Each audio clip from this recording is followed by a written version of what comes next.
Hey guys, most of us know that brown orcs have been confirmed by Blizzard to be an upcoming allied race.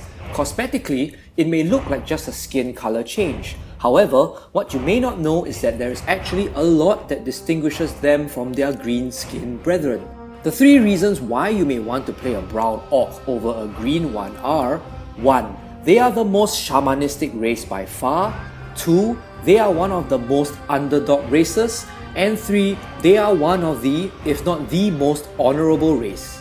So, let's get straight into it. 1. They are the most shamanistic race by far. In contrast to their green-skinned cousins of the Horde, everything about brown-skinned orcs speaks shaman. In fact, their entire way of life is shamanistic. Upon birth, newborns undergo traditional ceremonies meant to imbue them with the blessings of the clan and the elementals. Standing in a pool of water, their fathers would raise them up into the sky, with the entire clan in observation. The infants would receive a blessing from the clan's chieftain, with the hopes that they will bring honor and glory to the clan.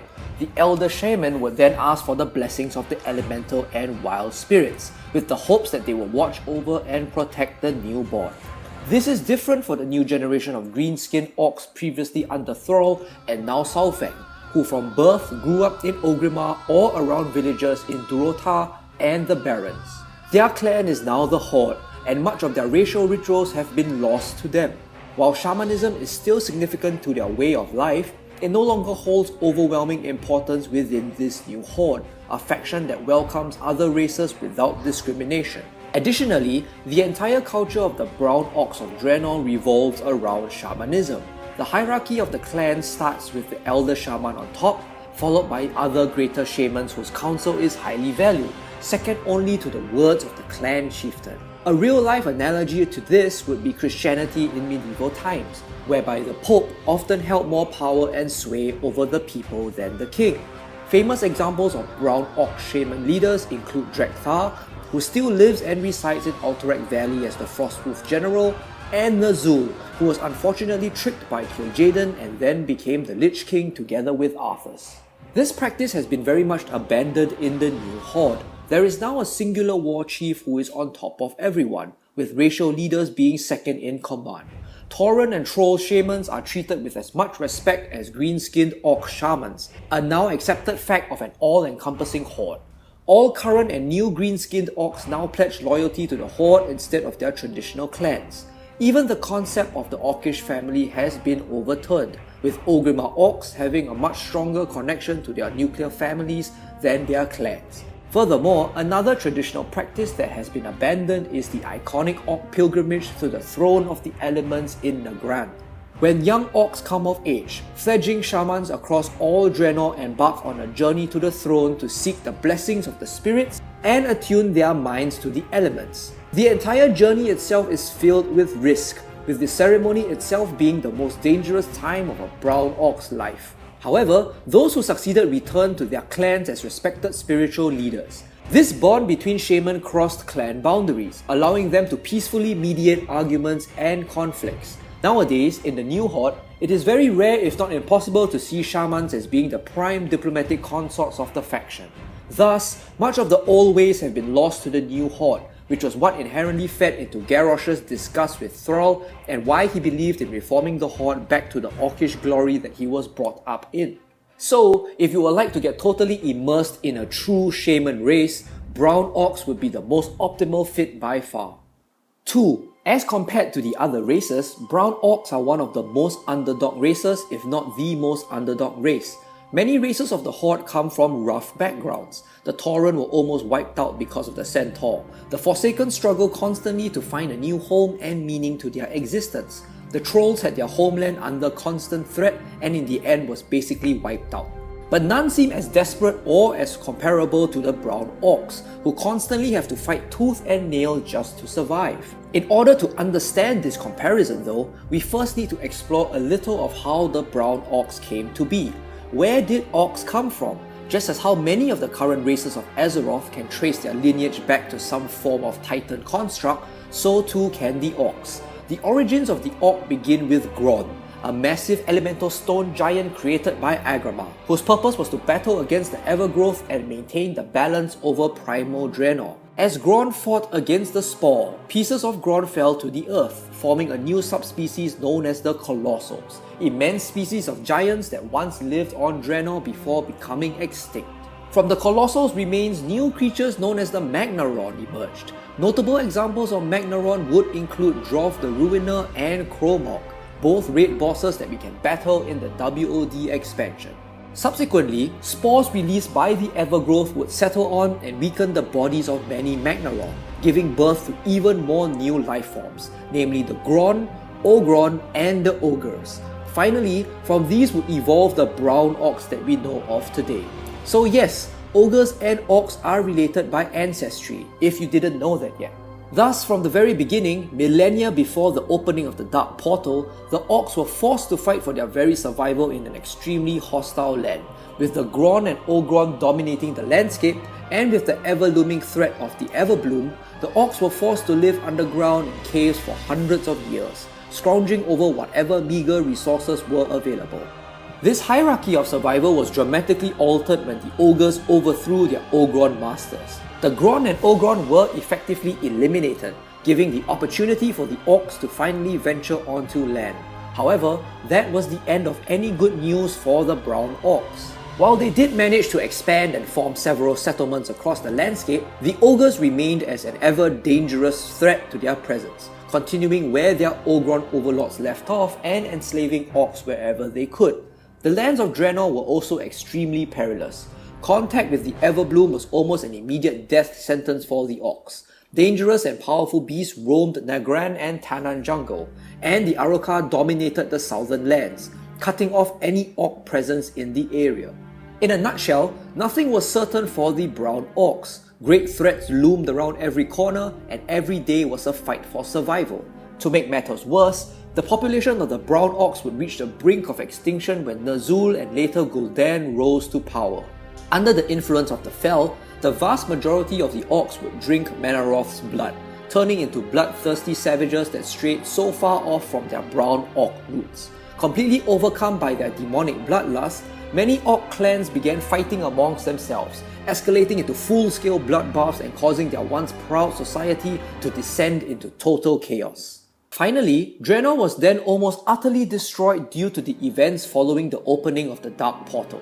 Those that remained on Draenor are but living out the inevitable when their world finally collapses in on them. On the alternate universe that we encounter in WoD, the Brown Orcs are able to reject the drinking of the blood of Manoroth due to the warnings of Garrosh Hellscream. Nevertheless, everything else till that point is true, and regardless of how the timeline is changed, the Brown Orcs seem to be constantly stuck in an endless cycle of violence and survival, pinned on all sides by hostile forces. In terms of being an underdog, very few other races come close to how much fighting the Brown Orcs have had to go through to ensure their existence. Sure, some of it may be self-inflicted, but over the entire course of the history of the Brown Orcs, spanning thousands of years, the vast majority of the conflicts have been forced upon them. Countless generations of Brown Orcs grew up in a world whereby strength and violence was the only answer to their survival. And the very fact that they're still able to live by a code of honor speaks volumes of their character. So if you'd like to play a race that will be able to fulfill a one against the world mentality, Brown Orcs would be the perfect fit. 3. They are the most honorable race by far. Regardless of their clan affiliations, Orcs prize honor over all things in life, whether it be bringing honor to their clan or bringing honor to the self and to their sense of self-worth as an individual. The way of life of many Brown Orcs seem to have gotten inspiration from the Japanese samurai, who are also renowned in having valued honor above all else. One of the most famous Orcish clans, the Burning Blade clan, directly mirrors the samurai. Their most prominent soldiers, the Blade Masters, look almost like an exact copy of samurai, from their swords that look similar to katanas, to their leather armor garb, to their top knot hairstyles that they adopt. However, in order to make a proper critique of this, we must first define what is honor. Honor can stand for high respect or great esteem towards someone or something, whether it be a person or a set of values. And it can stand for the act of fulfilling an obligation or the keeping of an agreement. Brown Orcs satisfy these two criteria to the letter. Besides living a life of honor, Key practices also revolve around this concept, with the most famous being the Mak'gora. Translated literally, Mak'gora stands for Duel of Honor, an Orcish custom whereby someone may challenge a superior for leadership. Made famous by the Warcraft movie in which Durotan challenges Gul'dan, Mak'gora has also appeared in-game as Thrall dueled Garrosh, and in the lore when Cain Bloodhoof challenged Garrosh for the mantle of leadership. Strict codes of conduct are observed during the Mak'gora, with each opponent treating the tradition and each other with a great amount of respect. This practice was visibly enforced upon Gul'dan by Blackhand in the movie, even though Blackhand was clearly not the one in charge. Nothing would supersede such an honourable practice, not even a cataclysmic event such as the opening of the Dark Portal. Cheating is also blasphemous within the context of Mak'gora, and treated as extremely dishonourable. Thrall essentially lost his elemental powers as a consequence. Garrosh had to flee the city and hide because of his weapon being poisoned by the Grim Totem, and Gul'dan nearly got rioted upon by the Orcs had he not had Fel magic to protect him. In addition to Mak'gora, hospitality is also considered to be one of the greatest honours that can be bestowed. Such values have allowed the Orcs and Tauren to become great allies, as when the Tauren first offered the Orcs shelter in their new lands as well as their assistance despite the cost to themselves. In return, the Orcs have never backed down on their word of always allowing the Tauren a home in the Horde. This high regard of hospitality probably stems from how the Brown Orcs have had to constantly fight for their home for hundreds of years, wherever it may be. The offering of a place to stay by another is thus naturally viewed as a very esteemed practice. In contrast, the current green-skinned Orcs are a little different in their regards to honour.